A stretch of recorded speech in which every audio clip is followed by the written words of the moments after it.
మీరు నిర్బంధించి ఎట్లా videos private videos తిప్పించి మీరు మమ్మల్ని అంతగా చిత్రహింసలకు గురి చేశారు. మీ కూటమి ప్రభుత్వానికి సుగాలి ప్రీతి కేసులో మీరు ఎలాంటి తప్పులు చేయకుంటే ఎందుకు మీరు అంత భయపడుతున్నారో చెప్పండి. ఒకవేళ నిజంగా మీకు అలాంటి భయం ఏమి లేకుంటే మాకు వీల్చైర్ యాత్రకు పర్మిషన్ ఇవ్వండి.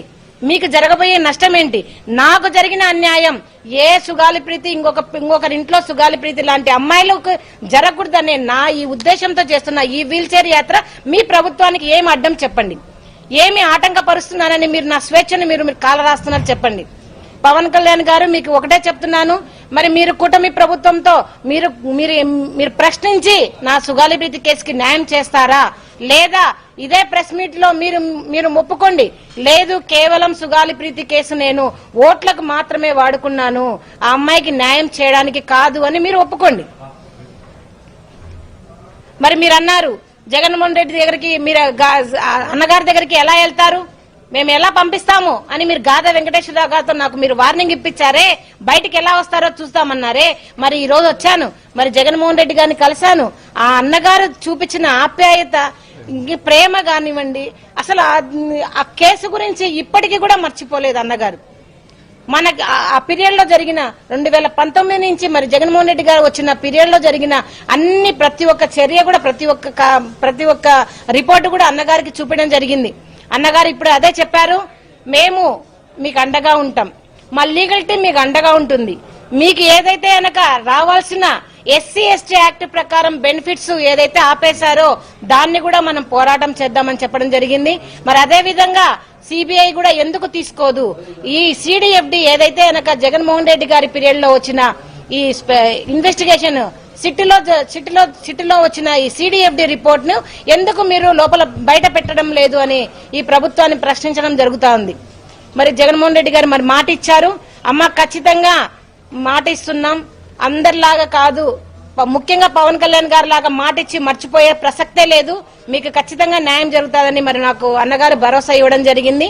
మరి అదే విధంగా నిజంగా నేను ఎన్నో రోజుల నుంచి కూడా నేను మరి అన్నగారిని జగన్మోహన్ రెడ్డి గారిని కలవడానికి మరి ట్రై చేస్తా ఉంటే మరి పేర్ని నాని గారు నిజంగా దగ్గరుండి ఒక ఇంటి మనిషిలాగా మమ్మల్ని ఎంతో ఆదరించి మరి పేర్ని నాని గారు మరి జగన్మోహన్ రెడ్డి గారి దగ్గర తీసుకొచ్చడం జరిగింది. మరి అందరికీ కూడా ఈ రోజు నిజంగా మీ మీడియా ముఖానికైతే మీడియా మొత్తం మిత్రులకు మరి పేర్ని నాని గారికి జగన్మోహన్ రెడ్డి గారికి నా చేతులెత్తి నమస్కరించి నేను ధన్యవాదాలు తెలుపుకుంటున్నాను.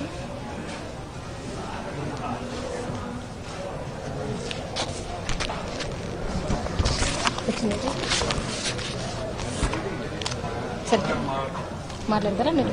మాట్లాడండి, మీరు మాట్లాడండి, నేను మాట్లాడకండి.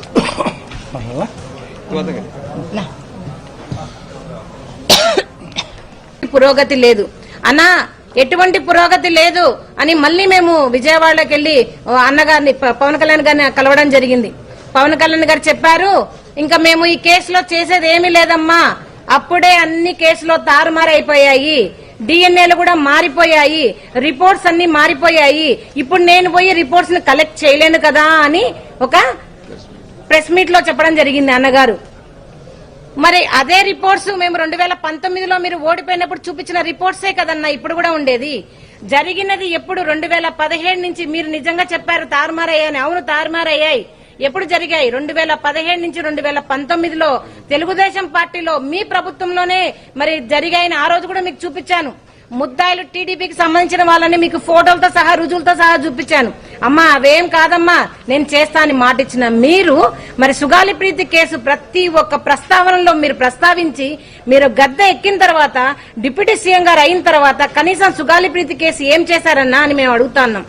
మరి అదే అడిగితే నా మీద మూకు దాడి చేపించారు జన సైనికులతో, వీర మహిళలతో, మరి వాళ్ళ ఇన్ఛార్జీల మినిస్టర్లతో, మంత్రులతో, గాదా వెంకటేశ్వరరావు గారు లాంటి వాళ్ళతో నా హ్యాండిక్యాప్నెస్ ని, నా అవిటితనాన్ని మీరు ఎత్తి చూపించారు, నా కులాన్ని మీరు ఎత్తి చూపించారు. కానీ నేను ఏ దానికి భయపడలేదన్నా. పవన్ కళ్యాణ్ గారు నేను ఒకటే అడుగుతా ఉన్నాను, మరి మీ దగ్గరికి వచ్చినప్పుడు కూడా నేను అవిటిదాన్నే, మీ దగ్గరికి కూడా వచ్చినప్పుడు నేను రెడ్డిదాన్నే, మరి ఎందుకు మీరు నేను న్యాయం చేయండి అని అడిగినప్పుడు మీకు కులం గుర్తొచ్చింది? ఎందుకు మీరు న్యాయం చేయలేరు, మీరు చేయలేకపోతున్నారు అడిగినప్పుడు మీరు మరి నా అవిటితనాన్ని మీరు బయటికి తీసుకురావడం జరిగింది. అంటే అప్పటి వరకు మీరు చెప్పిన మాటలన్నీ, ఇచ్చిన హామీలన్నీ డొల్లనా చెప్పండి. ఎందుకు మీరు సుగాలి ప్రీతి కేసును ఇంతలా వాడుకొని మీరు గద్దెక్కిన తర్వాత